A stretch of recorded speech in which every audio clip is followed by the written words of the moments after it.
22 मई है। बिहार में एटीएस ने एक बड़ी कार्रवाई की है। देशद्रोही के संपर्क में, बड़े अपराधी आतंकी के संपर्क में एक व्यक्ति को मुजफ्फरपुर के रतनपुरा से गिरफ्तार किया है। उसका नाम है मोहम्मद मुस्तफा। बहुत कम पढ़ा लिखा लड़का है और सोशल मीडिया के माध्यम से वह कैसे पाकिस्तानी एक आतंकी से जो हथियार तस्कर है उसके संपर्क में चला आता है, लेकिन बहुत सूझबूझ का परिचय देते हैं। 1995 बैच के आईपीएस पदाधिकारी पंकज कुमार दराज साहब, जो एडीजी एटीएस भी है और विशेष निगरानी इकाई के भी एडीजी हैं, उन्होंने बड़ी सूझबूझ का परिचय दिया और एक टीम का गठन किया और कैसे उसकी गोपनीय तरीके से गिरफ्तारी की। अब देखिए, प्रेस विज्ञप्ति में जिन बिंदुओं का उल्लेख किया है, कम शब्दों में मैं आपको बताता हूं। पाकिस्तान के हथियार तस्कर शहजादा भट्टी के नेटवर्क से जुड़े आरोपी की गिरफ्तारी। बिहार पुलिस के आतंकवाद निरोधक दस्ता, जिसे एटीएस भी कहते हैं, देश की सुरक्षा से जुड़े एक संवेदनशील मामले का उद्भेदन किया गया। प्रारंभिक जांच में यह तथ्य सामने आया है कि मुजफ्फरपुर के निवासी मोहम्मद मुस्तफा भारत विरोधी ताकतों के लिए कार्य कर रहा था। वह पाकिस्तानी स्थित कुख्यात हथियार तस्कर शहजादा भट्टी गैंग एवं उसके सहयोगियों से सीधे संपर्क में था। आरोपी सोशल मीडिया प्लेटफॉर्म एवं अन्य एक्टिविटी के माध्यम से उनके लिए गतिविधि संचालित कर रहा था। एटीएस की विशेष सूचना इकाई के द्वारा प्राप्त गुप्त सूचना के आधार पर मुजफ्फरपुर जिले के रतनपुर में छापामारी कर देश विरोधी गतिविधियों में सम्मिलित रहने के आरोप में मोहम्मद मुस्तफा पिता मोहम्मद सामिर को पुलिस ने गिरफ्तार किया। आरोपी के पास से बरामद डिजिटल साक्ष्यों के ने देश की सुरक्षा व्यवस्था को प्रभावित करने में एक साजिश का भी खुलासा किया गया है। एटीएस की तकनीकी टीम के द्वारा आरोपी के मोबाइल फोन में गहन जांच के दौरान कई आपत्तिजनक एवं देश विरोधी सामग्री बरामद की गई है।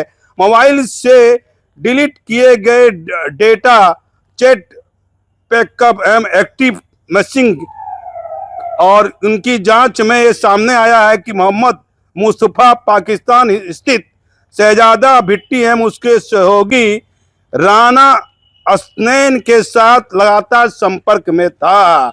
जांच के दौरान आरोपी के मोबाइल नंबर फोन में भारत के कई संवेदनशील एवं रणनीतिक महत्व स्थलों के वीडियो, तस्वीर, अन्य डिजिटल सामग्री बरामद की गई है। प्रारंभिक जांच में यह सामने आया है कि आरोपी के प्रतिबंधित एवं संवेदनशील क्षेत्रों में वीडियो, फोटो तैयार कर उनके सटीक भौगोलिक एवं लोकेशन पाकिस्तानी हेडलाइंस के साथ साझा किए गए हैं। बिहार एटीएस के द्वारा मामले की गहन जांच की गई जारी है। जांच के क्रम में आरोपी की यात्रा इतिहास और डिजिटल उपकरण, सोशल मीडिया गतिविधि, कॉल डिटेल रिकॉर्ड, वित्तीय लेन देन तथा अंतर्राज्यीय एवं अंतर्राष्ट्रीय संपर्कों का वैज्ञानिक और तकनीकी साक्ष्यों के आधार पर विश्लेषण किया जा रहा है।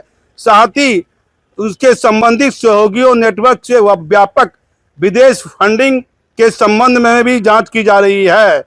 प्रारंभिक जांच में तथ्यों के आधार पर मोहम्मद मुस्तफा के विरुद्ध जासूसी, देश विरोधी गतिविधियों के राष्ट्रीय संबंधित संस्कृति धारा के तहत मामला दर्ज कर अगस्तर विधिवत कार्रवाई की जा रही है। अंतिम में लिखा गया, बिहार एटीएस देश की सुरक्षा, अखंडता विरुद्ध कार्य करने वाले तत्वों के विरुद्ध कठोर कार्रवाई के विरुद्ध प्रतिबद्ध है। अब देखिए, आतंक निरोधक दस्ता। बिहार में एटीएस एक बहुत बिहार राज्य की महत्वपूर्ण जांच एजेंसी है और इसके विभाग में तैनात 95 बैच के आईपीएस पदाधिकारी एडीजी पंकज कुमार दराज ने एक बड़ा खुलासा किया है। बहुत बड़ी मेहनत की है, लेकिन केंद्रीय जांच एजेंसी आईबी, एनआईए और सीबीआई जैसी जांच एजेंसी को चौकन्ना होगा। यदि आपको एक काम के प्रति है, विभाग में एक सीबीआई में है और आईबी में है, और यदि एनआईए में है, तो अपने पद की गरिमा को समझिए। किस तरह एक राज्य का पदाधिकारी इतने बहुत गोपनीय तरीके से अपनी बुद्धि का, सूझबूझ का परिचय देते हुए किस तरह से वह मोहम्मद मुस्तफा तक पहुंचता है, मुजफ्फरपुर के रतनपुरा गांव तक पहुंचता है और गोपनीय तरह से टीम का गठन होता है, उसी गिरफ्तारी की जाती है, महत्वपूर्ण साक्ष्य बरामद किए जाते हैं। तो वर्तमान जो स्थिति है पूरे भारत की, ऐसे में केंद्रीय जांच एजेंसी की क्या स्थिति है, इसके लिए वर्तमान गृह मंत्री अमित शाह को गंभीर होना पड़ेगा।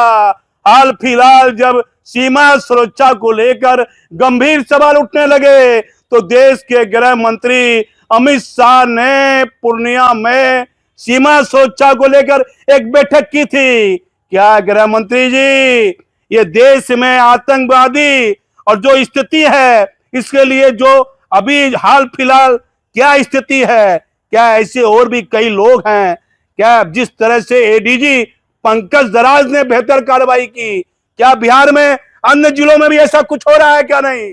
इसके लिए आपके द्वारा एक महत्वपूर्ण बैठक की आवश्यकता है। एनआईए के चीफ, सीबीआई के चीफ, आईबी के चीफ की क्या भूमिका है?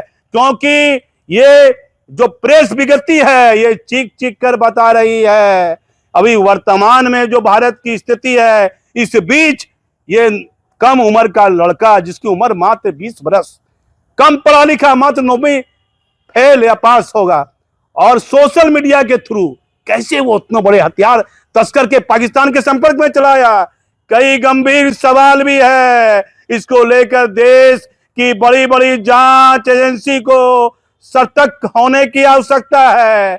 सच देखना है तो आप हमारे चैनल पर बने रहिए।